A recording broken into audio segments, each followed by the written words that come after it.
യോ അന്തഃപ്രവിശ്യ മമ വാചമിമാം പ്രസുപ്താം സഞ്ജീവയത്യഖിലശക്തിധരസ്വധാംന അന്യാംശ്ച ഹസ്തചരണശ്രവണത്വഗാദീൻ പ്രാണാൻ നമോ ഭഗവതേ പുരുഷായ തുഭ്യം. ഗോവിന്ദനാമസങ്കീർത്തനം. ഗോവിന്ദ ഗോവിന്ദ. ശ്രീമദ് ഭാഗവതം അതിലെ പഞ്ചമസ്കന്ധമാണ് കണ്ടുകൊണ്ടിരിക്കുന്നത്. പഞ്ചമസ്കന്ധത്തിൻ്റെ ലക്ഷണം സ്ഥാനം എന്നാണ്. ഗ്രഹങ്ങളെപ്പറ്റി നക്ഷത്രങ്ങളെപ്പറ്റി ഒക്കെ വിസ്തരിച്ച് വർണ്ണിക്കുന്നു. അതുമാത്രമല്ല, ഈയൊരു ലോകത്ത് മനുഷ്യജന്മം കിട്ടിയാൽ നമ്മുടെ ഒരു സ്ഥാനം അത് പ്രത്യേകം ശ്രദ്ധിക്കണം. വിചാരം ചെയ്യാനുള്ള ശേഷി അത് മനുഷ്യനാണ് കൂടുക. അതുകൊണ്ട് വിചാരത്തിലൂടെ വിജ്ഞാനം ആർജിച്ച് ഒരിക്കലും ദുഃഖിക്കാണ്ട കഴിയുക. അതിനാണ് ഈ ജന്മം കിട്ടിയത്, അതിനാണ് ശ്രമിക്കേണ്ടത്. അതാണ് ഇവിടെ വർണ്ണിക്കുന്നത്. ഏതായാലും ഇന്നലെ നമ്മൾ കണ്ടു ഭദ്രകാളിയുടെ അനുഗ്രഹം കിട്ടിയ ഭരതൻ്റെ കഥ. ജീവൻ മുക്തനാണ് അദ്ദേഹം. ആദ്യം ഭരതൻ എന്ന രാജാവായി, പിന്നീട് അദ്ദേഹം യോഗഭ്രഷ്ടനായി ഒരു മാനായി ജനിച്ചു. അപ്പോഴും പൂർവ്വജന്മസ്മൃതി അദ്ദേഹത്തിനുണ്ട്. ആ ദേഹവും ഒരു അമ്പലക്കുളത്തിൽ ഉപേക്ഷിച്ചു. അടുത്ത ജന്മത്തിൽ അദ്ദേഹം ഒരു ബ്രാഹ്മണ കുലത്തിൽ ജനിച്ചു എന്ന് പറഞ്ഞ അർത്ഥം അനുകൂല സാഹചര്യം കിട്ടി. നമുക്കൊക്കെ ഇപ്പോൾ അനുകൂല സാഹചര്യമല്ലേ ഇങ്ങനൊരു ക്ഷേത്രത്തിൻ്റെ സമീപത്തായിട്ട് വരാൻ സാധിക്കുക, സത്സംഗങ്ങളിലൊക്കെ നിരന്തരം പങ്കെടുക്കാൻ സാധിക്കുക. അങ്ങനെ അനുകൂല സാഹചര്യം ഉണ്ടായി. അദ്ദേഹത്തിന് പൂർവ്വജന്മ സ്മൃതിയുണ്ട്. അതുകൊണ്ട് ആരോടും ബന്ധമില്ലാണ്ട് അങ്ങനെ കഴിഞ്ഞു. ബന്ധം ഉണ്ടാവുന്നത് മിണ്ടുമ്പോഴും ചിരിക്കുമ്പോഴൊക്കെയാണ്. ബന്ധം ഉണ്ടായാൽ എന്താ കുഴപ്പം ചോദിച്ചാൽ, ബന്ധം ഉള്ളവർക്കുള്ള ദുഃഖവും തൻ്റെ ദുഃഖമായിട്ട് മാറും. അപ്പം നിങ്ങളെല്ലാവരുമായിട്ട് എനിക്ക് ബന്ധം ഉണ്ടെങ്കിൽ നിങ്ങളുടെ ദുഃഖമായിട്ട് ദുഃഖമായി. രാവിലെ നിങ്ങളൊക്കെ ദുഃഖം പറയാൻ എന്നെ വിളിക്കുകയാണ്. പിന്നെ എനിക്ക് ഫോൺ താഴെ വയ്ക്കാൻ നേരം ഉണ്ടാവുക. അവനവൻ്റെ ദുഃഖം തന്നെ കുറേശ്ശൊക്കെ ഉണ്ട്. അതുപോലായിട്ട് ഇനിയും എല്ലാവരുടെ ദുഃഖവും പോയ സപ്താഹത്തിലുള്ള അവിടുത്തെ എല്ലാവരുടെ ദുഃഖം ഏറ്റെടുക്കാൻ നിന്നാൽ, അതുകൊണ്ട് ബന്ധം ഇല്ലാണ്ടിരിക്കുക തന്നെയാണ് നല്ലത്. ആദ്യമൊക്കെ നമുക്ക് തോന്നും അത് ഉണ്ടാവുക നല്ലതെന്ന്. അതങ്ങോട്ട് കൂടിക്കഴിയുമ്പോൾ നമുക്ക് മനസ്സിലാവും വയ്യട്ടോ, വയ്യ.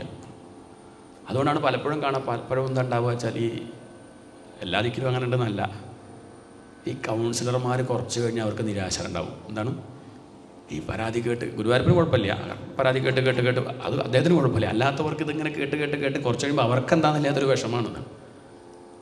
അപ്പോൾ അതിനെ ദഹിപ്പിച്ച് കളയാനുള്ള ശേഷി ഇല്ലെങ്കിൽ ഇത് ബുദ്ധിമുട്ടാണ്. അപ്പോൾ അതുകൊണ്ട് അദ്ദേഹം വിചാരിച്ചു ആരോടും ബന്ധം വേണ്ട, അങ്ങനെ കഴിയുകയാണ്. അങ്ങനെ എല്ലാം വിട്ടു.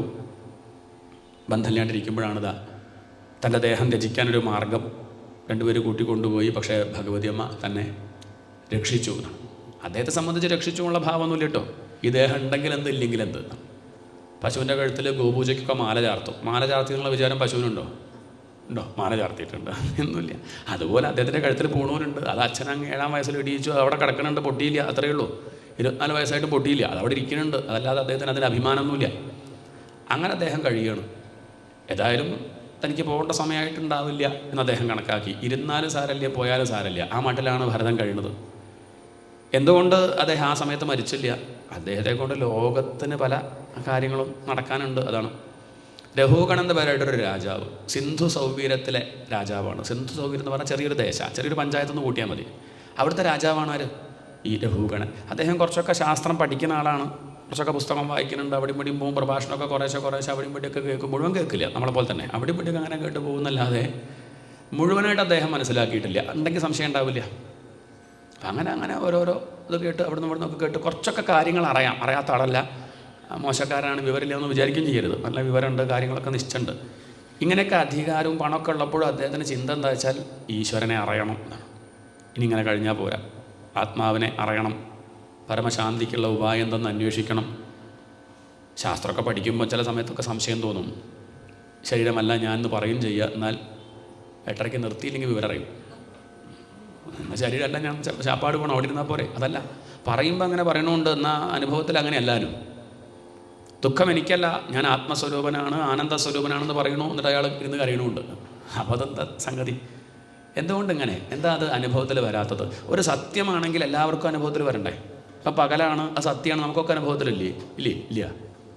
എല്ലാവർക്കും ഉണ്ട്. ഇതിപ്പോൾ ചിലർക്ക് മാത്രമേ ഉള്ളൂ. ഗുരുദേവനെ പോലെ, ചട്ടമ്പിസ്വാമികളെ പോലെ, രാമകൃഷ്ണദേവനെ പോലെ, ശങ്കരാചാര്യരെ പോലെ ചിലർക്ക് മാത്രമേ അനുഭവത്തിലുള്ളൂ എങ്കിൽ അത് സത്യം എന്ന് പറയാൻ പറ്റുമോ? അതാണ് ചോദ്യം. കുറച്ചൊക്കെ വായിച്ച് പഠിച്ചിട്ടുണ്ട്, എന്നാൽ തനിക്ക് നിഷേധിക്കാൻ പറ്റുന്നില്ല. അവരോട് വാദിക്കാനൊന്നും സാധിക്കില്ല. അവർ പറയുമ്പോൾ എതിർക്കാനുള്ള വിവരമില്ലാത്തതുകൊണ്ടാണ്. അത് സമ്മതിക്കാന്നല്ലാണ്ട്, പക്ഷെ തൻ്റെ അനുഭവത്തിലില്ല. അപ്പം അങ്ങനെ അദ്ദേഹം ദുഃഖിച്ചിരിക്കുമ്പോൾ അദ്ദേഹത്തിന് തോന്നി, ഇതിനെപ്പറ്റി വ്യക്തമായിട്ട് പഠിച്ച ഒരാളാണ് കപിലൻ. കാപിലയം കേട്ടതല്ലേ. അപ്പം അദ്ദേഹത്തിൻ്റെ അടുത്തേക്ക് പോവാം എന്ന് കരുതിയിട്ട് യാത്ര പല്ലക്കിലാണ്. 4 പേര് വേണമല്ലോ പിടിക്കാൻ.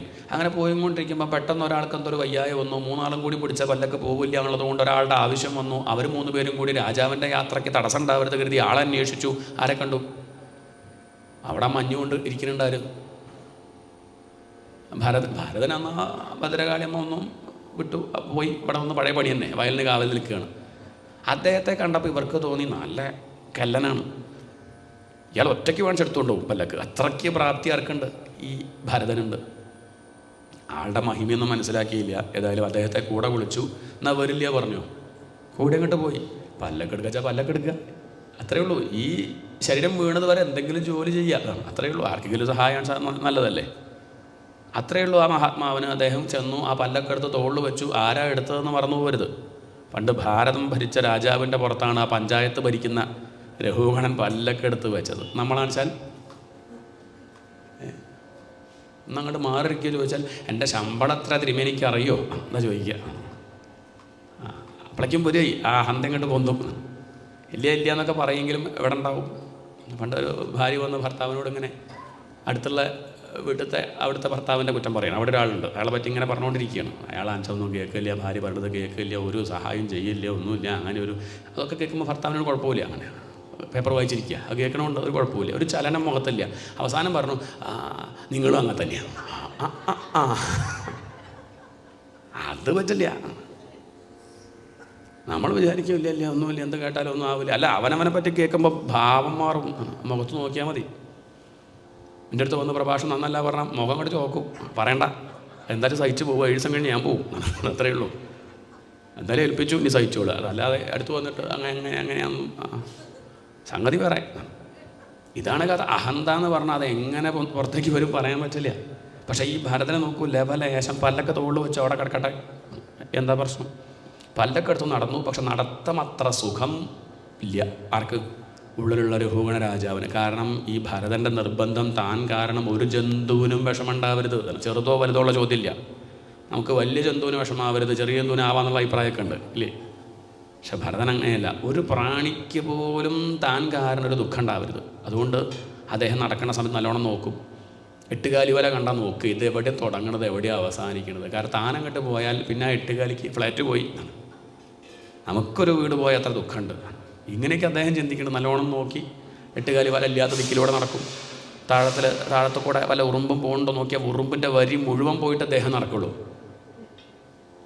ഉള്ളിലുള്ള ആൾക്ക് വലിയ സന്തോഷം ഉണ്ടാകും. ഇടയ്ക്ക് അദ്ദേഹം ഇരിക്കും, നിൽക്കും, വലത്തോട്ട് ചാടും, അവിടെ ഇരിക്കും, ഇടത്തോട്ട് ചാടും, അവിടെ ഇരിക്കും. ഇങ്ങനെയൊക്കെ ഒരു സ്വഭാവമാകുമ്പോൾ ബാക്കി 3 പേര് കുടുങ്ങി ഇദ്ദേഹത്തെ കൊണ്ട്. രാജാവ് കർട്ടൻ മാറ്റി നോക്കുകയാണ്. ആരപ്പോൾ ഇത് ഇങ്ങനെ ബുദ്ധിമുട്ടിക്കണത്? നോക്കിയ സമയത്ത് ആരെ കണ്ടു? ചെറുപ്പക്കാരൻ, 10-24 വയസ്സ്, നല്ല തടി, നല്ല ശക്തിയുള്ള ഒരാളാണ് തന്നെ ഇങ്ങനെ ബുദ്ധിമുട്ടിക്കണത് മനസ്സിലാക്കിയപ്പം അദ്ദേഹത്തെ വേദനിപ്പിക്കാൻ വേണ്ടി വിപരീതമായിട്ട് ചിലത് പറഞ്ഞു. ഉള്ളതുള്ളത് പോലെ പറഞ്ഞാൽ വേദന ഉണ്ടാവുന്നില്ല. പക്ഷെ വിപരീതമായിട്ട് പറഞ്ഞാലോ, തടിച്ചാളെ നോക്കിയിട്ട് വല്ലാണ്ട് ഇങ്ങോട്ടും മെലിഞ്ഞുവല്ലോ എന്ന് പറഞ്ഞാൽ കുറച്ചധികം വിഷമാവില്ലേ? ഇല്ലേ? അതാണ് അത് കുറച്ച് വേദനിപ്പിക്കുക എന്നുള്ളൊരു ഉദ്ദേശത്തിൽ അദ്ദേഹം പറഞ്ഞു. അല്ല തന്നെ കുറ്റം പറഞ്ഞിട്ട് കാര്യമില്ല കേട്ടോ. തനിക്കാച്ച 10-95 വയസ്സായി. അത് മാത്രമല്ല, മെലിഞ്ഞ് ഉണങ്ങി അങ്ങോട്ട് പോയിട്ടുമുണ്ട്. താൻ ഇപ്പം ഇങ്ങനെ പല്ലൊക്കെ എടുക്കുന്നതിന് കുറ്റമൊന്നും പറയാനില്ല, വിപരീതമായിട്ട് പറയുക. എന്നാൽ അങ്ങനെ പറയുമ്പോൾ നമ്മളാ ചന്തിക്കും 2 വർത്തമാനം പറയില്ലേ? ഒരു വർത്തമാനവും ഇല്ല. അദ്ദേഹം എന്തോ പറയണു, അതൊന്നും ആരെ ബാധിക്കുന്നില്ല. ആ ഭരതനെ ബാധിക്കുന്നില്ല. ഇത് കാണിക്കാൻ ഒരു ജീവൻ മുക്തൻ എങ്ങനെയാവുമെന്ന് കാണിക്കാനാണ് ഇപ്പോൾ ഈ കഥ തന്നെ പറയുന്നത്. സ്ഥിതപ്രജ്ഞസ്യ കാ ഭാഷ. ഒരു സ്ഥിതപ്രജ്ഞൻ എങ്ങനെയായിരിക്കും? ഇങ്ങനെയിരിക്കും. ലോക വ്യവഹാരത്തിൽ പലതും ചെയ്യുന്നുണ്ടാവും, പക്ഷെ ഒന്നും അദ്ദേഹത്തെ ബാധിക്കില്ല. ആരെന്ത് പറഞ്ഞാലും ഒരു കുലുക്കുണ്ടാവില്ല. ഏതായാലും അത്രയൊക്കെ പറഞ്ഞു. പല്ലക്ക് നേരാവണ്ണം എടുക്കുമെന്ന് വിചാരിച്ചു. വീണ്ടും പല്ലക്കിൽ കയറിയിരുന്നു. അദ്ദേഹം വീണ്ടും പല്ലക്ക് തോളിൽ വെച്ചു. പഴയതുപോലെ തന്നെ നടക്കുന്നുണ്ട്. രാജാവൻ അങ്ങോട്ട് ദേഷ്യം വന്നു. കിമിതമരേ ത്വം ജീവൻ മൃദോമാം കതർത്ഥീകൃത്യ ഭർത്തൃശാസനം അതിചരസി. നിനക്ക് ഞാൻ ആരാന്ന് മനസ്സിലായില്ലേ? ഞാൻ രാജാവാണ്, ശിക്ഷിക്കാനുള്ള അധികാരമുണ്ട്. നീ നേരെ നടന്നില്ലെങ്കിൽ നിന്നെ ഞാൻ അടിച്ച് നേരെയാക്കും. ഇത്രയും അങ്ങോട്ട് കേട്ട സമയത്ത് ഭരതന് തോന്നി, ഇന്നാ 2 വർത്തമാനം പറയാം എന്തുകൊണ്ട് പറയണം? ദേഷ്യം കൊണ്ടാണോ? അല്ല. വികതസ്മയ ഇതമാഹ, പുഞ്ചിരിച്ച് കൃപ കൊണ്ട് രഘുഗണനെ നോക്കി ഭരതൻ ഇപ്രകാരം പറഞ്ഞു.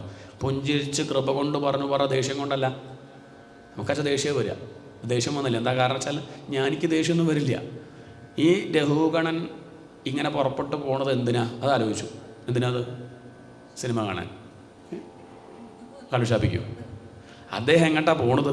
അത് നോക്കിയാൽ മതി. അദ്ദേഹം നോക്കുക ആത്മജ്ഞാനം എന്നാണ്. ഈ തിരക്കിനിടയ്ക്ക് അതിന് പോകേണ്ട കാര്യമുണ്ടോ? അദ്ദേഹത്തിന് അവിടെ സുഖിച്ചിരുന്നാൽ പോരെ. സമയത്ത് ആരെവിടെ ചോദിച്ചാൽ കാപ്പി കിട്ടും, ഇഡ്ഡലി കിട്ടും, ചായ ഊണ് കിട്ടും, ഒക്കെ കിട്ടും. അവിടെ ഇരുന്നാൽ പോരെ. അത് ഒഴിവാക്കിയിട്ട് അദ്ദേഹം ഹിമാലയത്തിലേക്ക് പോവുകയാണ്. അതേ മഹാത്മാക്കളെ കാണണം, കാര്യം മനസ്സിലാക്കണം എന്നുള്ള ആ ഉദ്ദേശം. ആളുടെ പ്രവൃത്തിയിലൊക്കെ ചില ദോഷങ്ങളുണ്ടാവും. അഹങ്കാരമൊക്കെ പാർക്കല്ലാത്തത് നമുക്കൊക്കെ കുറേശ്ശെ ഇല്ലേ? കുറേശ്ശൊന്നുമല്ല. അപ്പോൾ എന്തായാലും അത്രയ്ക്കൊന്നും ഇയാൾക്കില്ലല്ലോ. അപ്പോൾ അദ്ദേഹം നോക്കിയത് എന്താ വെച്ചാൽ അദ്ദേഹത്തിൻ്റെ ഉദ്ദേശം നേരെയാവണമെന്നാണ്. ശാന്തി ആണ്, ജ്ഞാനം ആഗ്രഹിച്ച് പുറപ്പെട്ട് പോവുകയാണ്. അങ്ങനെ പുറപ്പെട്ട് പോകുമ്പം അദ്ദേഹത്തിന് വേണ്ടത് പറഞ്ഞു കൊടുക്കേണ്ട ചുമതല ആർക്കുണ്ട്? തനിക്കുണ്ട്. ഇതിനു വേണ്ടിയാണ് ഞാനിപ്പം ജീവിച്ചിരിക്കുന്നത് തന്നെ. അല്ലെങ്കിൽ ഇന്നലെ പോകേണ്ടതായിരുന്നു. ഈ രഘുഗണന് കാര്യം പറഞ്ഞു കൊടുക്കാൻ വേണ്ടിയിട്ടാണ്. അറിയണമെന്ന് മോഹിച്ച് നടക്കുന്നവർക്ക് പറഞ്ഞു കൊടുക്കണം. അറിയണമെന്ന് മോഹമില്ലാത്തവർക്ക് ഒരിക്കലും ആത്മവിദ്യയൊക്കെ അങ്ങനെയാണ്. മറ്റതൊക്കെ politics, economics, history, geography, biology, chemistry ഒക്കെ പഠിപ്പിച്ചോളൂ. ഭാഗവതം എന്ത് ചെയ്യരുത്? ചോദിക്കാതെ പഠിപ്പിക്കരുത്. അത് പാടില്ല. ഞാൻ ആ ഭാഗവതം പറഞ്ഞു തരട്ടെ, അമ്പലത്തിൽ വന്ന് ഞാൻ ഭാഗവതം പറഞ്ഞു തരട്ടെ. ഇങ്ങോട്ട് ചോദിക്കുമ്പം ഒഴിവില്ല, വെറുതെ ഇരിക്കുക, ഒരു പണിയില്ല, എന്നാലും ഒഴിവില്ല, വെറുതെ. കാരണം അവർക്ക് വേണമെന്ന് ഉറപ്പിക്കട്ടെ. അത്രയ്ക്ക് വേണമെന്നുണ്ടെങ്കിൽ മാത്രമേ എന്ത് ചെയ്യാവൂ? സ്വാരസ്യേക സുബോധചാരു മനസേ പ്രൗഢാനുഭൂതിച്യുതം ദാതവ്യാന തുമോഹ ദുഃഖ കുതികേ ദുഷ്ടാന്തരംഗായ ച. ആചാര്യസ്വാമികൾ പറയും, പ്രൗഢാനുഭൂതിയൊക്കെ ചോദിക്കുന്നവർക്ക് മാത്രമേ പറഞ്ഞു കൊടുക്കാവൂ. അതല്ലാതെ എന്ത് ചെയ്യരുത്? ചോദിക്കാതെ പറഞ്ഞു കൊടുക്കരുത്. ബസ് സ്റ്റോപ്പിൽ അങ്ങനെ ഇരിക്കുക, അയാളെ പിടിച്ച് കൂട്ടിക്കൊണ്ടുവന്ന് ഭാഗവതം കേൾക്കും. അവിടെ ഇരിക്കട്ടെ, കുറച്ച് കഴിയുമ്പം ഇതൊക്കെ മതിയാവും, കേൾക്കണം എന്നാവുമ്പോൾ വന്നിരിക്കും. അപ്പോഴേ ഫലിക്കുള്ളൂ. അതല്ലാണ്ട് വന്നിരുന്നാൽ ഇതൊന്നും ഉൾക്കൊള്ളാൻ സാധിക്കില്ല. അതുകൊണ്ട് വേണമെന്നുള്ള അത്രയ്ക്ക് ആഗ്രഹം ഉണ്ടാകുമ്പം അങ്ങനെയുള്ളവർക്ക് പറഞ്ഞു കൊടുക്കണം. ഇതിപ്പോൾ അങ്ങനെയുള്ള ആളാണ് ആര്? രഘുഗണൻ. അദ്ദേഹത്തിന് ബോധ്യമാവാത്തത് എന്താ വെച്ചാൽ നല്ലൊരു ഗുരുനാഥൻ ഇല്ലാത്തതുകൊണ്ടാണ്. പുസ്തകമൊക്കെ വായിക്കുന്നുണ്ട്, വ്യാഖ്യാനമൊക്കെ നോക്കി പഠിക്കും. വ്യാഖ്യാനമൊക്കെ നോക്കി പഠിക്കുന്നത് തെറ്റൊന്നുമല്ല. പക്ഷെ എന്താ കുഴപ്പം ചോദിച്ചാൽ അതിലെ ചില പദങ്ങൾ നമുക്ക് മനസ്സിലാവാത്തതുണ്ടെങ്കിൽ എന്ത് ചെയ്യും? പുസ്തകത്തോട് ചോദിക്കാൻ പറ്റുമോ? പുസ്തകമേ എനിക്ക് മനസ്സിലായില്ല, പുസ്തകം പറഞ്ഞിരുന്നില്ല. നേരെ മറിച്ച് ഒരു ഗുരുനാഥൻ പറയുന്ന സമയത്ത് മനസ്സിലായില്ലെങ്കിൽ അദ്ദേഹത്തോട് എന്ത് ചെയ്യുക? നിൽക്കൂ മനസ്സിലായില്ല, ആ പറഞ്ഞത് മനസ്സിലായില്ല എന്ന് പറഞ്ഞാൽ പറയൊന്നും വേണ്ട. നല്ല ഗുരുനാഥനാണെങ്കിൽ നമ്മുടെ നെറ്റി ചൊളിഞ്ഞാൽ മനസ്സിലാവും അയാൾക്കത് പിടികിട്ടിയില്ല. എന്നാൽ പിന്നെ ഒന്നും കൂടി ഇറങ്ങി വരും, ഒന്നും കൂടി ഇറങ്ങി വന്ന് നമ്മുടെ ഭാഗത്തിന് അങ്ങോട്ട് പറഞ്ഞു തരും ഗുരുമുഖത്തുനിന്ന് കേൾക്കുമ്പോൾ. അതാണ് ആളെ കണ്ടു പറയണത്. ഓൺലൈനിൽ നിന്ന് പറഞ്ഞിട്ട് കാര്യമില്ല. മൊബൈൽ നോക്കി ഇങ്ങനെ പറയുമ്പോൾ ഇതിപ്പോൾ ഇങ്ങനെ ആളെ കാണുമ്പോൾ ഒരു മനസ്സിലാവുണ്ടോ ഇല്ലെന്നൊക്കെ അങ്ങനെ മനസ്സിലാവും. അതിനനുസരിച്ച് ഒന്നുകൂടി ലൈവാവും, ഒരു ജീവൻ വരും. മറ്റത് അങ്ങനെ പറഞ്ഞു ഒക്കെ മനസ്സിലാവുണ്ടാവും, ആരോ കേൾക്കണുണ്ടാവും എന്ന മട്ടിലല്ലേ. അതാണ് നേരിട്ട് കേൾക്കണം എന്ന് പറയാൻ കാരണം തന്നെ. ഇദ്ദേഹത്തിന് അതില്ല. കാര്യങ്ങളൊക്കെ കുറച്ചൊക്കെ തിയറി ക്ലാസ്സൊക്കെ ഉണ്ട്, പക്ഷേ ഒന്നും അനുഭവത്തിൽ വന്നിട്ടില്ല. അതിന് കാരണം എന്താണ്? ഈ അഭിമാനമാണ്. എന്താണ്? നരദേവാഭിമാനം. താൻ രാജാവാണ്. ഈ ഒരു അഭിമാനം ഉള്ളതുകൊണ്ടാണ് നമുക്കും ശാസ്ത്രം കുറേ പഠിച്ചിട്ടും ഉൾക്കൊള്ളാൻ സാധിക്കാത്തത്. അതുകൊണ്ട് അഭിമാനം കുറച്ച് കൊണ്ടുവരിക. കുറേ ഇങ്ങനെ കേട്ടോണ്ട് മാത്രമായില്ല, നമ്മൾ ചില ചിട്ടകളൊക്കെ പാലിക്കണം. അഭിമാനം കുറച്ച് കൊണ്ടുവരണം. അതുകൊണ്ട് അത് കുറയ്ക്കാൻ പാകത്തിന് ചിലത് പറയണം. രാജാവേ ത്വയോദിതം വ്യക്തം. രാജാവേ അങ്ങ് പറഞ്ഞതൊക്കെ സത്യ. രാജാവിന് അത്ഭുതമായി. കളവല് താൻ പറഞ്ഞത്, അദ്ദേഹം പറയണത് താൻ പറഞ്ഞതൊക്കെ സത്യമാണോ? താൻ പറഞ്ഞത് എനിക്ക് 195 വയസ്സുണ്ടെന്ന് പറഞ്ഞു. അതില്ലാന്ന് ഇപ്പം എങ്ങനെയാണ് പറയുക? ഞാൻ അതിൻ്റെ മുമ്പ് കുറച്ചു കാലം മാനായിരുന്നു, അതിൻ്റെ മുമ്പ് ഭരതൻ എന്ന രാജാവായിരുന്നു. ഈ 3 ഓർമ്മയുണ്ട്. ഇനിയിപ്പോൾ അതിൻ്റെ മുമ്പ് എന്തൊക്കെയായോ എന്നുള്ളത് നിശ്ചയില്ല. പക്ഷേ ഈ 3 തനിക്ക് നല്ല ഓർമ്മയുണ്ട്. എല്ലാം കൂടി കൂട്ടുമ്പോൾ ഒരു 95 ഉണ്ടാവും അല്ലേ? അപ്പം നമ്മളിപ്പം വയസ്സ് പറയണത് എങ്ങനെ? ഈ ജന്മത്തെ നോക്കിയിട്ടല്ലേ അല്ലേ? അതന്നെ ചില സംശയമൊക്കെ ഉണ്ട്. ഗർഭത്തിൽ വന്നത് മുതൽ കൂട്ടണില്ല, പുറത്തെത്തിയത് മുതൽ ഡേറ്റ് ഓഫ് ബർത്തൊക്കെ അങ്ങനെയല്ലേ നോക്കുക? ആണോ? അച്ഛൻ്റെ അകത്തെപ്പത്തി നോക്കിയോ? ഇല്ല. അല്ല, നോക്കുമ്പോൾ ഒക്കെ നോക്കണ്ടേ, എവിടുന്ന് വന്നു, എങ്ങനെ പുറപ്പെട്ടു? ഇനി അങ്ങ് പറഞ്ഞത് ഞാൻ തടിച്ചിട്ടാണ്, അല്ല മെലിഞ്ഞിട്ടാന്ന് പറഞ്ഞു. തടിച്ചു മെലിഞ്ഞു എന്നുള്ളതൊക്കെ എങ്ങനെയാണ് പറയുക? അതൊക്കെ ആപേക്ഷിക്കാണ് രാജാവേ. ആരാ ഇപ്പോൾ തടിച്ചിട്ട് ആരാ മെലിഞ്ഞിട്ട് എങ്ങനെ കണക്കാക്കും? ഞാനിപ്പോൾ തടിച്ചിട്ടാണോ മെലിഞ്ഞിട്ടാണോ ചോദിച്ചാൽ എങ്ങനെയാണ് പറയുക? അതങ്ങനെ ഇങ്ങോട്ട് പറയാൻ പറ്റില്ല.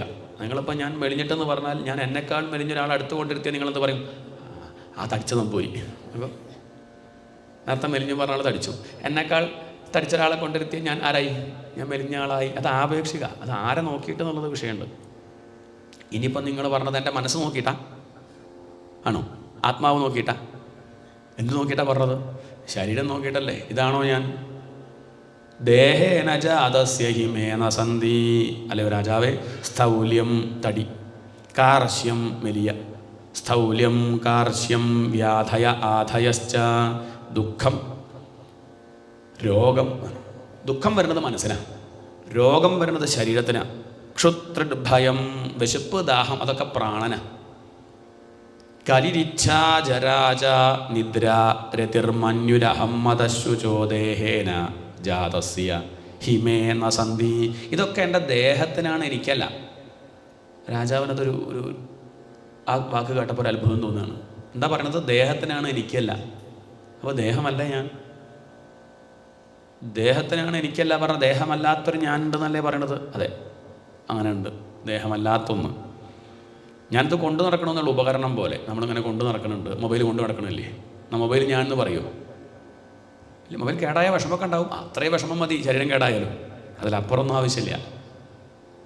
ഈ ശരീരം ഞാനല്ല എന്നാണ് അദ്ദേഹം പറഞ്ഞത്. രാജാവിന് അത്ഭുതമാവുകയാണ്. തൻ്റെ അനുഭവത്തിൽ അങ്ങനെയല്ല. തലവേദന വന്നാൽ തന്നെ ബാധിക്കുന്നുണ്ട്, ശരീരത്തിന് വരുന്നതൊക്കെ തന്നെ ബാധിക്കുന്നുണ്ട്. എന്നാൽ മനസ്സിലായിക്കോളൂ, ബാധിക്കാത്തവരും ഉണ്ട് നമ്മുടെ ഇടയിൽ തന്നെ. ഇപ്പം ഇങ്ങനെ ഇരിക്കണം, അത്രയും പേര് ഇരിക്കണില്ലേ? ചിലർക്ക് എന്തില്ല, ചിലർക്ക് ഇപ്പം മുണ്ടിൽ ചടിയായാലും വലിയ കുഴപ്പമൊന്നുമില്ല. ചിലർക്കോ ഇല്ലേ? ചിലർക്ക് മുടി നരച്ചാലൊരു കുഴപ്പമില്ല. ചിലർക്കത് കൊഴിഞ്ഞു പോയ സന്തോഷമേ ഉള്ളൂ. നന്നായി കുമ്പളങ്ങിയ പോലെ, തോർത്താൻ എളുപ്പമുണ്ട്, ഇത്രയേ ഉള്ളൂ. എന്നാൽ ചിലർക്കോ അല്ല. ഒരു ഉദാഹരണം പറയുകയാണ്. അതിപ്പോൾ ശാസ്ത്രം പഠിച്ചിട്ടാണോ അല്ലേ എന്നുള്ളതല്ല, ജീവിത സാഹചര്യം കൊണ്ടും തൻ്റെ കാഴ്ചപ്പാട് കൊണ്ടും ചിലപ്പോൾ ചിലതൊന്നും എന്തല്ല വലിയ വിഷയമല്ല. എന്നാൽ ചിലർക്കോ വലിയ വിഷയമാണ്. അത്രയേ ഉള്ളൂ. ശരീരാഭിമാനം കൂടുന്തോറും ദുഃഖം കൂടി വരും. ശരീരാഭിമാനം കുറയും തോറും ദുഃഖം കുറഞ്ഞു വരും. രാജാവേ, തടിക്കുക, മെലിയ അതൊക്കെ ശരീരത്തിനാണ്, എനിക്കല്ല എന്ന് പറഞ്ഞു കഴിഞ്ഞു. പിന്നെ അങ്ങ് പറഞ്ഞു നേരെ നടക്കാൻ. നേരെ നടക്കേണ്ടത് ആരാ രാജാവേ? അങ്ങോ ഞാനോ? എന്നെ ദിക്കിലേക്ക് പോകണം എന്നുള്ള ആൾ നേരെ നടക്കണം. പലതും നേടാനുണ്ടേ. എനിക്കൊന്നും നേടാനില്ല, നേടേണ്ടത് നേടിക്കഴിഞ്ഞു. അങ്ങനെയുള്ള ഞാൻ ഇനി എങ്ങോട്ടാണ് നടക്കേണ്ടത്? എന്നാലും ഇങ്ങനെ സഞ്ചരിക്കും. അതെന്താ വെച്ചാൽ ആ ശരീരം വീണ് പോകുന്നത് വരെ അങ്ങനെ സഞ്ചരിക്കുക. അപ്പം പന്താടി കാറ്റത്ത് പറക്കണില്ലേ? അതിനെന്നെ ദിക്കിലേക്ക് പോകണമെന്നൊന്നുമില്ല. കാറ്റിങ്ങനെ തെക്കോട്ടടിച്ചാൽ തെക്കോട്ട് അങ്ങനെ പോകും, വടക്കോട്ടടിച്ചാൽ വടക്കോട്ട് അങ്ങനെ പോകും, കിഴക്കോട്ടടിച്ചാൽ കിഴക്കോട്ട് പോവുക.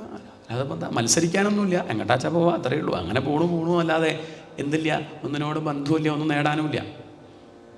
ഒരവധൂതൻ, നല്ല വലിയ താടിയാണ്, മുടിയുണ്ട്. അപ്പോൾ അദ്ദേഹം ഇങ്ങനെ നടന്നു പോകുമ്പോൾ കാറ്റടിച്ചു.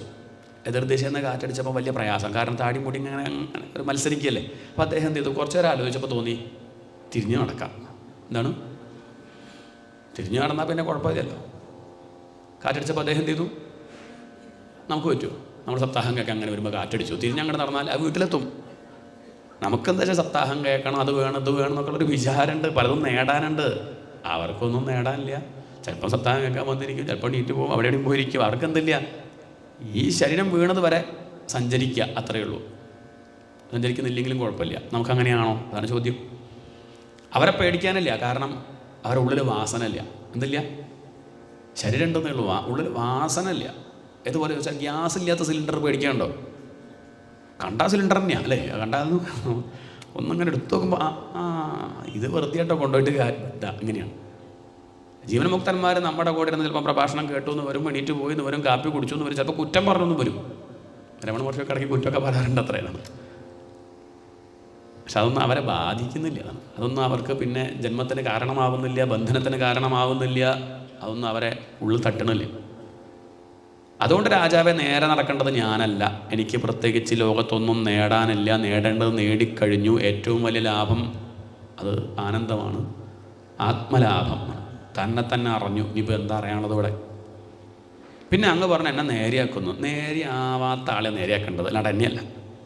അങ്ങ് പറ്റുമെങ്കിൽ സ്വയം നേരെയാവുക, അല്ലാതെ പിന്നെ നേരെയാക്കാൻ നടക്കുക. പിഷ്ടപേഷ, പൊടിച്ച വസ്തുവിനെ നമ്മൾ പിന്നീടുത്ത് മിക്സിയിലിട്ട് പൊടിക്കാൻ പുറപ്പെട്ട എന്താ ഉണ്ടാവുക? വല്ല കാര്യമുണ്ടോ? പൊടിച്ചു, ഇനി അങ്ങോട്ട് പൊടിയാനില്ല, അതെടുത്ത് മിക്സിയിലിട്ട് പിന്നെയും ഇങ്ങനെ പൊടിച്ചാൽ മിക്സി കേടാവും. അങ്ങനെ നേരെയൊക്കെ പുറപ്പെട്ടാൽ അങ്ങ് കുറേ ക്ലേശിക്കുന്നല്ലാണ്ട് എനിക്ക് പ്രത്യേകിച്ച് ഒരു മാറ്റവും ഉണ്ടാവില്ല. ഇത്രയും അങ്ങോട്ട് കേട്ട സമയത്ത് ഭരതന് ഈ രഘുഗണന് മനസ്സിലായി ഇയാൾ ചില്ലറക്കാരനല്ല. അടിമുടി അങ്ങോട്ട് നോക്കിയ സമയത്താണ് കഴുത്തിൽ പൂണൂല് കണ്ടതേ. അപ്പോഴാണ് ബ്രാഹ്മണനാ മനസ്സിലായി. അടുത്ത് വന്ന് തൊഴുതിട്ട് പറയാണ്, കസ്ത്വം നിഗൂഢശ്ചരസി ദ്വിജാനാം ബിഭർഷ്യ സൂത്രം കഥമോ അവധൂത. ഈശ്വര, അങ്ങൊരു മഹാത്മാവായിരുന്നു, ഞാൻ അങ്ങയെ നല്ലോണം നോക്കിയില്ല, വേണ്ടതുപോലെ ശ്രദ്ധിച്ചില്ല. ഈ ലോകത്ത് എനിക്കൊന്നിനും ഭയമില്ല കേട്ടോ. നാഹം വിശങ്കേ സുരരാജവജ്രാത് നത്രക്ഷശൂലാത് ന യമസ്യ ദണ്ഡാത്. എനിക്ക് പരമശിവൻ്റെ ശൂലം എനിക്ക് പേടില്ല, ഇന്ദ്രൻ്റെ വജ്രായുധം എനിക്ക് പേടില്ല, എനിക്ക് യമൻ്റെ കയറ് പോലും എനിക്ക് പേടില്ല. പക്ഷെ ഒന്നെനിക്ക് പേടിയാ, എന്താ അത്? ശങ്കേ ഭൃശം ബ്രഹ്മകുല അപമാനാത്. ഒരു ബ്രാഹ്മണനെ അപമാനിക്കുക എന്ന് പറഞ്ഞാൽ അത് വിഷമമുള്ള കാര്യമാണ്. അങ്ങനെ ഞാൻ അപമാനിച്ചു പോയല്ലോ ആണ്. ഭരതൻ പറഞ്ഞു, എനിക്കതിന് ബ്രാഹ്മണ എന്നുള്ള അഭിമാനമൊന്നും ഇല്ലല്ലോ. കൂടുതൽ അവിടെ ഉണ്ട് തന്നെയുള്ളൂ, എനിക്ക് അഭിമാനം ഇല്ലല്ലോ. അതാണ് ഒന്നും സാരില്ല, കുഴപ്പമൊന്നുമില്ല. ഈ പല്ലക്ക് തോള് വച്ചില്ലുള്ള വിഷമൊന്നും തനിക്ക് വേണ്ട, അതിൻ്റെ ആവശ്യമില്ല. നമ്മളാച്ചാൽ പറയുക, ഞാൻ പണ്ട് ഭരതൻ എന്ന രാജാവായിരുന്നു, ഈ ലോകം മുഴുവൻ ഭരിച്ച ആളാണ്, എന്നിട്ട് താൻ എൻ്റെ തോളിൽ പല്ലക്ക് എപ്പോഴെങ്കിലും ഒന്ന് നമ്മൾ അത് എവിടെയെങ്കിലും ഒന്ന് പറയും, ഒന്നും മിണ്ടിയില്ല. കാരണം അതിലൊക്കെ എന്ത്. അവിടെ വെച്ച് കാൽക്കൽ വീണ് നമസ്കരിക്കുകയാണ്. അങ്ങനെ കണ്ട സമയത്ത് എനിക്ക് തോന്നുന്നത് എന്താ വെച്ചാൽ, ഭഗവാൻ തന്നെ എൻ്റെ മുന്നിൽ അങ്ങോട്ട് വന്നതാണോ എൻ്റെ ദുഃഖം നീക്കാൻ? ഞാൻ ചില ചോദ്യങ്ങളായിട്ട് സഞ്ചരിക്കുകയാണ്. ഈ ചോദ്യം ചോദിക്കാൻ ഉദ്ദേശിച്ചത് കപിലനോടാണ്. പക്ഷെ എനിക്ക് തോന്നുകയാണ് അങ്ങനെ കപിലൻ ആണ്. ജ്ഞാനികളൊക്കെ ഒരുപോലെ തന്നെയല്ലേ? ഏതായാലും അത്ര ദൂരം പോവാതെ എൻ്റെ അടുത്താരെത്തി, എൻ്റെ ഗുരുനാഥനെത്തിയില്ലേ? ഞാനൊരു ചോദ്യം അങ്ങോട്ട് ചോദിക്കട്ടെ. അങ്ങ് പറഞ്ഞതിലുണ്ടത്. അങ്ങ് പറഞ്ഞു ഈ ദുഃഖം വരുന്നത് മനസ്സിനാണെന്നും രോഗം ശരീരത്തിനാണെന്നും തടിക്കുക മെലിയ അതൊക്കെ ശരീരത്തിനാണ്, അങ്ങനെയൊക്കെയല്ല എന്ന് പറഞ്ഞല്ലോ. എൻ്റെ ചോദ്യം, ശരീരം വേറെ ഞാൻ വേറെ അങ്ങനെ ഉണ്ടോ? അങ്ങനെ ഉണ്ടോ? അതാണ് ചോദ്യം. ശരീരത്തിനെ ബാധിക്കുന്നത് തന്നെ ബാധിക്കാണ്ടിരിക്കുമോ? അതെങ്ങനെ പറ്റുക? ഇനി അങ്ങനെ ഉണ്ടെങ്കിൽ എൻ്റെ ചോദ്യം, നമ്മളിപ്പോൾ പാത്രം അടുപ്പത്ത് വെച്ചു, തീ കൂട്ടി, അതിൽ വെള്ളമൊഴിച്ചു, അരിയിട്ടാൽ പാത്രം ചൂടാകുമ്പം വെള്ളം ചൂടാവാണ്ടിരിക്കുമോ? പാത്രത്തിനെ ബാധിക്കുന്നതൊക്കെ ആരെ ബാധിക്കുന്നുണ്ട്? വെള്ളത്തിനെ ബാധിക്കുന്നുണ്ട്. വെള്ളത്തിലിട്ട അരിയെയും ബാധിക്കുന്നുണ്ട്. അപ്പോൾ പാത്രം അതിലത്തെ ചൂട് വെള്ളത്തിനുണ്ടായി, ആ വെള്ളത്തിൻ്റെ ചൂട് അരിയിലുണ്ടായി, അരി വേവണുണ്ട്. അങ്ങനെയാണെങ്കിൽ ശരീരമാകുന്ന പാത്രത്തിലിട്ട് വെച്ച ആ അരി ആത്മാവിന് ശരീരത്തിനെ ബാധിക്കുന്നതൊക്കെ ബാധിക്കണ്ടേ? അതാണ് ചോദ്യം. അതിനുത്തരമായിട്ട് ഭരതൻ പറയാണ്, അകോവിദഃ കോവിദവാദവാദഃ. അല്ലയോ രാജാവേ, അങ്ങയുടെ പ്രശ്നം ഞാൻ പറയട്ടെ. അങ്ങക്ക് സത്യം പറഞ്ഞാൽ വലിയ വിവരമൊന്നുമില്ല. എന്താണ്, കുറച്ച് കൂടി പോയില്ലേ തോന്നുന്നു നമുക്ക്. അങ്ങനെ ഇങ്ങോട്ട് ചോദിക്കാൻ പാടും. ചിലപ്പോൾ അങ്ങനെ വേണ്ടി വരും. കാരണം ഉള്ളിലുള്ള അഭിമാനത്തെ പൂർണ്ണമായിട്ട് അങ്ങോട്ട് കളയാൻ വേണ്ടിയിട്ടാണ് ആ വർത്തമാനം പറയുന്നത്. അത്യാവശ്യം വിവരം ആർക്കുണ്ട്? രഘുഗണന് അത്യാവശ്യം വിവരമൊക്കെ ഉണ്ട്. പക്ഷേ ആ ഉള്ളിലുള്ള അഹന്ത ഇങ്ങോട്ട് പോക്കാൻ എന്ത് ചെയ്യാണ്? ഇവിടെ താനൊന്നുമല്ലടോ എന്നുള്ള മട്ടിൽ പറയണം. അകോവിദഃ, വലിയ വിവരമൊന്നുമില്ല. പക്ഷെ കോവിദവാദവാദഃ, വിവരമുള്ളവൻ എന്നുള്ളൊരു നാട്യം തനിക്കുണ്ട്. അത് പാടില്ല. താൻ ഇപ്പം പറഞ്ഞതിൽ കുഴപ്പമുണ്ട്. എന്താ കുഴപ്പമെന്നാണെങ്കിൽ, പാത്രം പോലെ ശരീരത്തെ കണ്ടു, തെറ്റൊന്നുമില്ല. ആത്മാവിനെ അരിമണി പോലെ താൻ കാണുന്നത് എന്താണ്? ചില ഉദാഹരണമൊക്കെ ശാസ്ത്രത്തിൽ പറയണത്, ഉദാഹരണം എന്ന് പറയുന്നത് പൂർണ്ണാവില്ല. അതിങ്ങനെ ചിലത് പറയാൻ വേണ്ടി പറയുകയാണ്, അത്രയേ ഉള്ളൂ. അത് അങ്ങനെ തന്നെ എടുത്താൽ പറ്റുമോ? അങ്ങനെ എടുക്കരുത്.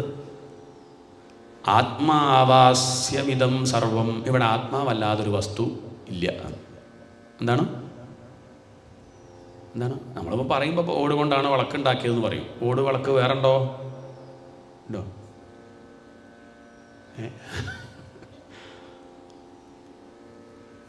ഓടിൽ വിളക്കിരിക്കുന്നു എന്നൊക്കെ പറയും അല്ലേ? എന്താണ് ഓടിൽ വിളക്കിരിക്കുന്നു? അതെങ്ങനെയാണ്? കസേരയിൽ നമ്മൾ ഇരിക്കുന്നത് പോലെയാണോ ഇരിക്കുന്നത്? കസേര വേറെ, നമ്മൾ വേറെ. പക്ഷേ അവിടെയോ? മനസ്സിലാവില്ലേ? അപ്പോൾ ഉദാഹരണം നോക്കി പിടിച്ചത് അതേപോലെ അങ്ങോട്ട് കണക്കാക്കിയാൽ പറ്റില്ല. കുറച്ചെന്ത് വേണം? ഇതിനോടൊരു താല്പര്യവും ശ്രദ്ധയുണ്ടെങ്കിൽ മാത്രമേ അത് എങ്ങനെ പറഞ്ഞോളത് മനസ്സിലാവുള്ളൂ. രാജാവേ, അങ്ങക്ക് തെറ്റിയ വിഷയം ഞാൻ പറയാം. ജഡപദാർത്ഥങ്ങളെ പോലെ ആത്മാവിനെ വിലയിരുത്തിയ തെറ്റും. ഇവിടെ ആത്മാവല്ലാണ്ട് ഒന്നുമില്ല. അതാണ് സത്യം. എന്താണ്? ഈശ്വരനല്ലാതെ ഒന്നുമില്ല. ഈശാവാസ്യമിതം സർവം. ഇനി പോട്ടെ, ഇനിയൊരു സാധകനെ സംബന്ധിച്ച് നമുക്ക് എന്ത് പറയാം? ഒരു തുടക്കത്തിൽ 2 എന്ന് പറയേണ്ടി വരും. എന്താണ്? ഒന്നേ ഉള്ളൂ പറഞ്ഞാൽ നമുക്ക് ആദ്യം മനസ്സിലാവില്ല. ഇവിടെ ഇപ്പോൾ ഓടയുള്ളൂ പറഞ്ഞാൽ നമുക്ക് മനസ്സിലാവും. നമ്മൾ പറയും കിണ്ടിയുണ്ട്, താലുണ്ട്, അതുണ്ട്, ഇതുണ്ടെന്നൊക്കെ പറയുന്ന ശരി സംഭവിച്ചു. ഒന്ന് വിശകലനം ചെയ്താൽ ഞാൻ ഇവിടുത്തെ ഓടൊക്കെ എടുത്ത് മാറ്റിപ്പിടി നിങ്ങളത് കാണുമോ? അപ്പം കിട്ടി. നമ്മൾ വില കൊടുക്കുന്നത് ഓടിൻ്റെ അല്ലേ? എത്ര ഓടുണ്ട് അല്ലേ? സ്വർണം വാങ്ങുമ്പോൾ നമ്മൾ പണ്ടം വില കൊടുക്കുന്നത് സ്വർണത്തിൻ്റെ അല്ലേ? മാലയുടെ അല്ലല്ലോ, സ്വർണത്തിൻ്റെ അല്ലേ? അപ്പം അതുകൊണ്ട് കുറച്ചെങ്കിലും ഒരു വിവേകം ഉണ്ടെങ്കിൽ സ്വർണ്ണമാല എന്ന് പറയണം, സ്വർണത്തിന് പ്രാധാന്യം കൊടുക്കണം. ഓട് വിളക്ക്, ഓടുണ്ട്. അതേപോലെ നമ്മളും പ്രധാനം ഈശ്വരൻ തന്നെയല്ലേ, ഉണ്മയല്ലേ, ബോധമല്ലേ? അതാണ് ചോദ്യം. ഇനി തുടക്കത്തിൽ നമ്മൾ എന്ത് പറയാറുണ്ട്? വിളക്ക്, ഓട്, വേറെ വേറെ പറയാറുണ്ട്. ഇതുപോലെ എന്ത് പറയാം? ജഡം, ചൈതന്യം, അങ്ങനെ തിരിക്കാറുണ്ട്. ശരീരം, ആത്മാവ്, ശരീരത്തിൻ്റെ ഉള്ളിലാണ് ആത്മാവ് എന്നൊക്കെ പറയാറുണ്ട്. അതൊക്കെ തുടക്കത്തിലൊരു അത്രയേ ഉള്ളൂ. അങ്ങനെ ഉള്ളിലിരിക്കേണ്ടതൊന്നും അങ്ങനെ വിചാരിക്കേണ്ട. അങ്ങനെ ചിലരും പല അഭിപ്രായം പലർക്കും ഉണ്ട്. ഇവിടെയാണ് ഭഗവാൻ, ചിലർ ഇവിടെയാണ് ഭഗവാൻ. ഹൃദയേശേ അർജുന തിഷ്ഠതി എന്ന് ഗീതയിൽ കാണാം. ഹൃദയത്തിലിരിക്കുന്നു പറഞ്ഞ അർത്ഥം ഹാർട്ടിലിരിക്കണു എന്നാ ഓപ്പറേഷൻ ചെയ്യുമ്പോൾ കാണണമല്ലോ.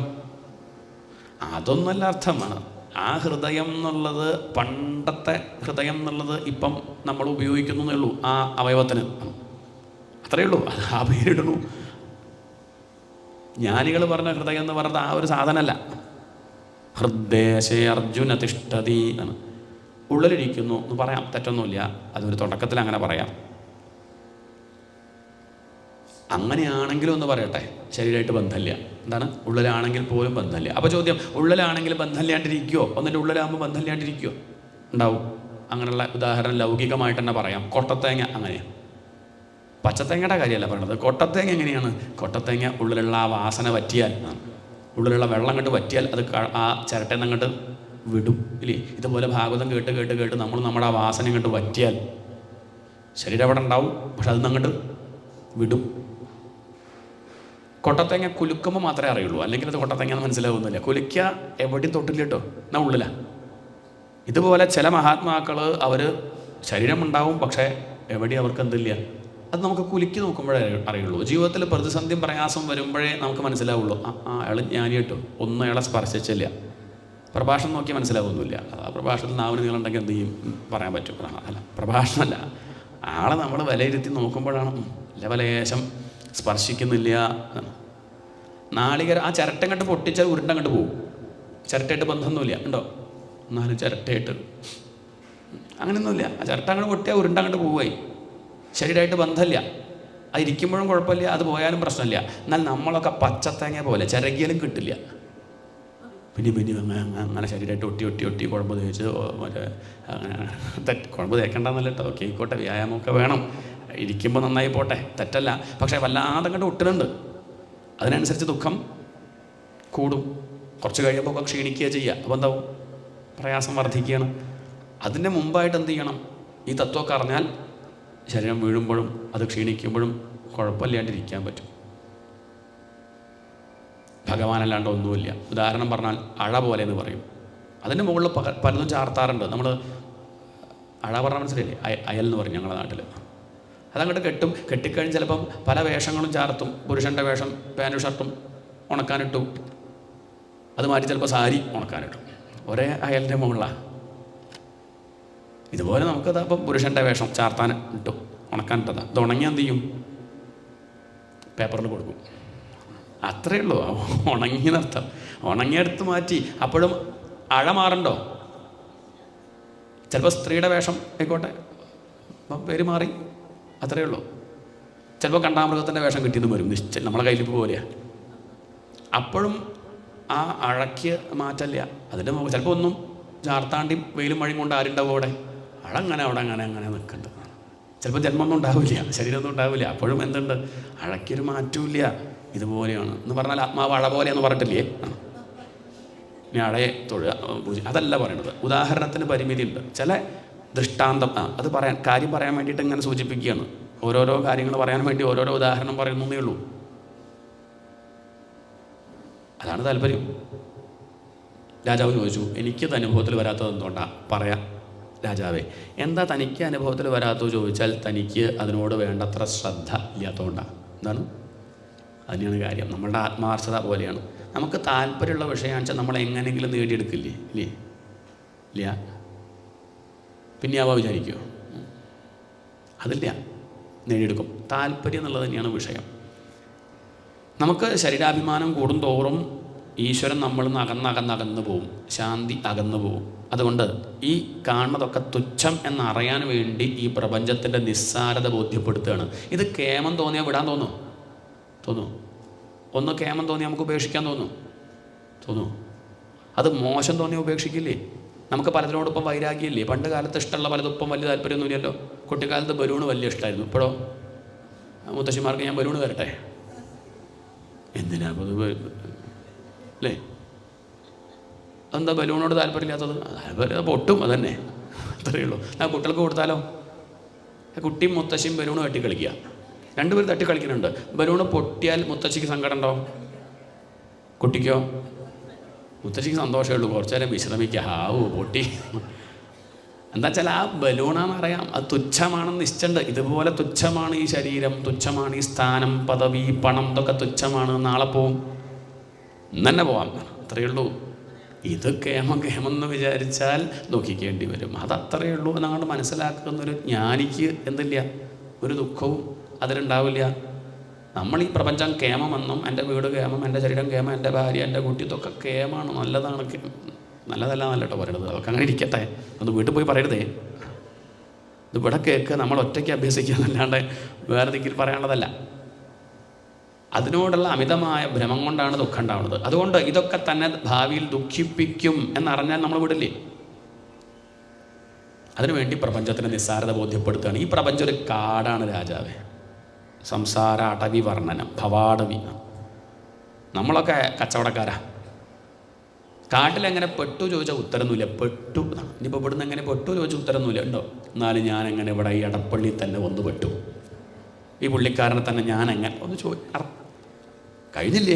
ഇനിയിപ്പോൾ പറഞ്ഞിട്ട് കാര്യമുണ്ടോ? എന്തിനാ ഞാൻ ഇവിടെ ജനിച്ചു? ഇങ്ങനെയൊന്നും ചോദിക്കാൻ തന്നെ പാടില്ല.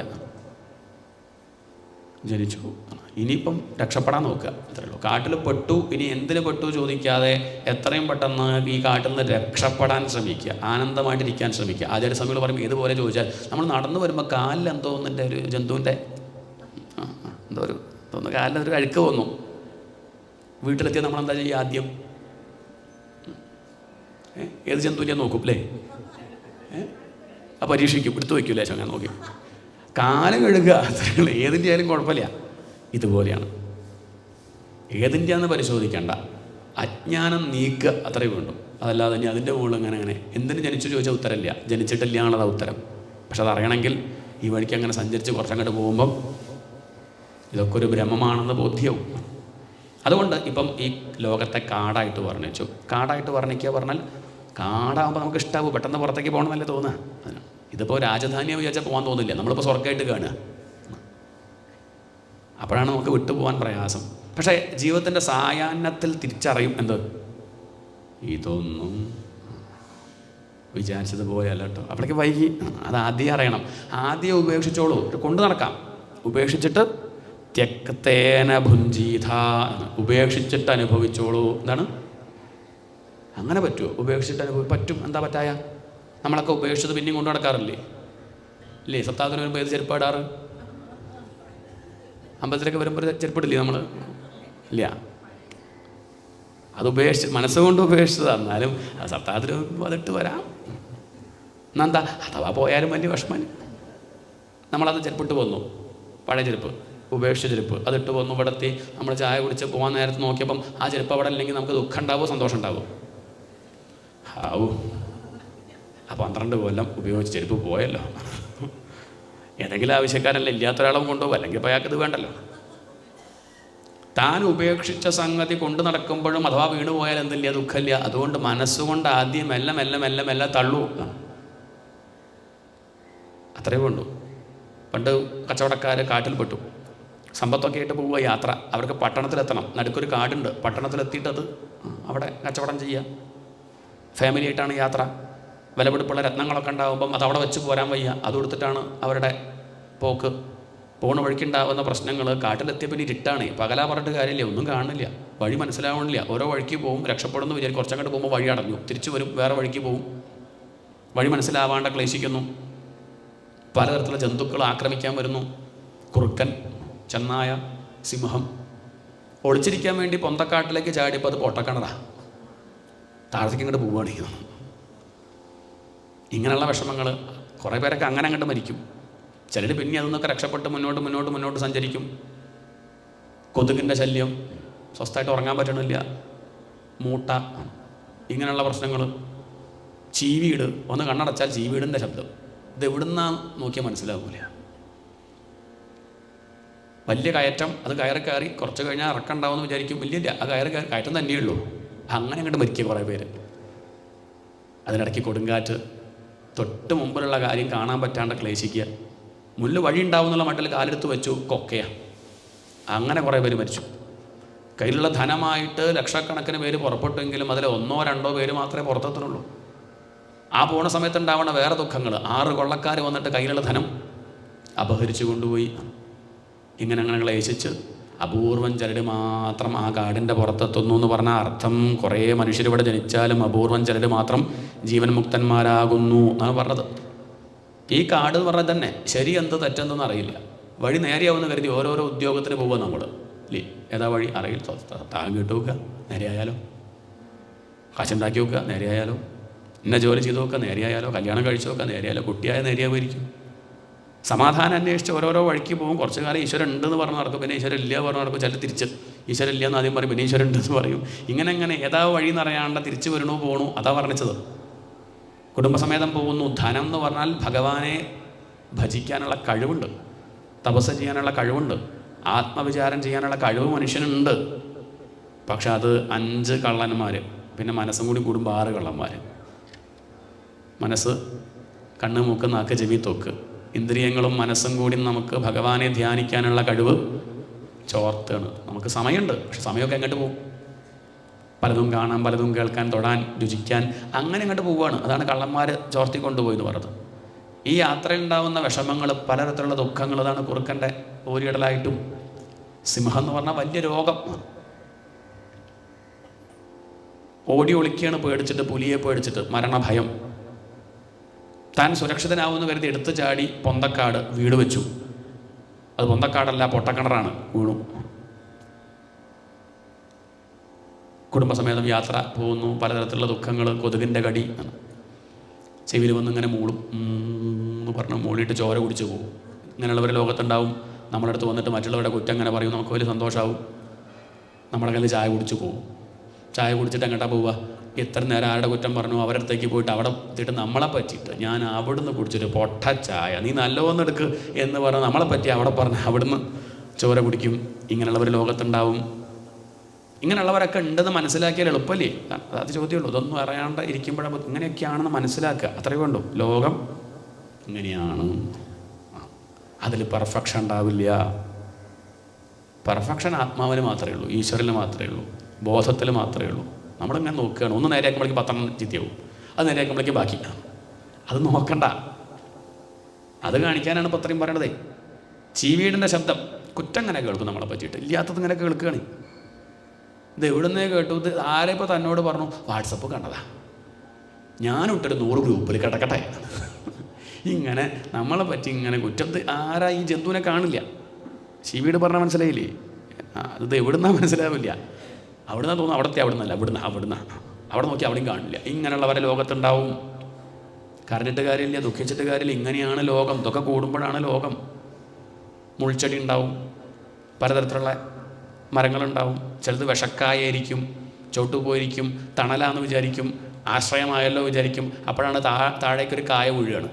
അത് കഴിച്ചാൽ വിശപ്പ് മാറ്റാൻ കരുതി കഴിക്കുന്നു, മരിച്ചു പോകുന്നു. അത് വിഷക്കായ. ഇതുപോലെ ജീവിതത്തിൽ ആകെ ദുഃഖിച്ചിരിക്കുമ്പം ആശ്രയമാണെന്ന് കരുതി നമ്മൾ ചിലരെ സമീപിക്കും, രക്ഷപ്പെട്ടു എന്ന് വിചാരിക്കും. അത് വേറൊരു ട്രാപ്പാണ്. അതിലും വലിയ അപകടമായിട്ട് മാറുക. ഇങ്ങനെ ജീവിതത്തിലുണ്ടാവില്ലേ? കയറ്റം കയറുക, പ്രാരബ്ധം. ചിലർക്ക് ജീവിതത്തിൽ അങ്ങനെ എന്നും ദുഃഖിക്കാനേ നേരം ഉണ്ടാവുള്ളൂ. നമ്മൾ കരുതും ഇതൊക്കെ കഴിഞ്ഞ അവസാനം ഇല്ല, ഉണ്ടാവില്ല. അങ്ങനെ പോയി കയറ്റം തന്നെ. അതിനിടയ്ക്ക് മരിച്ചു പോവുക. കുട്ടിക്കാലത്താണെങ്കിൽ അച്ഛനും അമ്മയും നോക്കേണ്ട അവസ്ഥ, കല്യാണം കഴിച്ചു ഭാര്യയ്ക്ക് വയ്യ ഭാര്യ നോക്കേണ്ട അവസ്ഥ, മക്കളുണ്ട് മക്കളെ നോക്കേണ്ട അവസ്ഥ, ജീവിതത്തിൽ മുഴുവൻ അങ്ങനെ ഇങ്ങോട്ട് പോവുക. അതുണ്ടാവാം. കൊടുങ്കാറ്റ് വന്നു എന്ന് പറഞ്ഞാൽ കാമാവേശം. പിന്നെ തൊട്ട് മുമ്പിലുള്ളത് എന്താണെന്ന് കാണില്ല.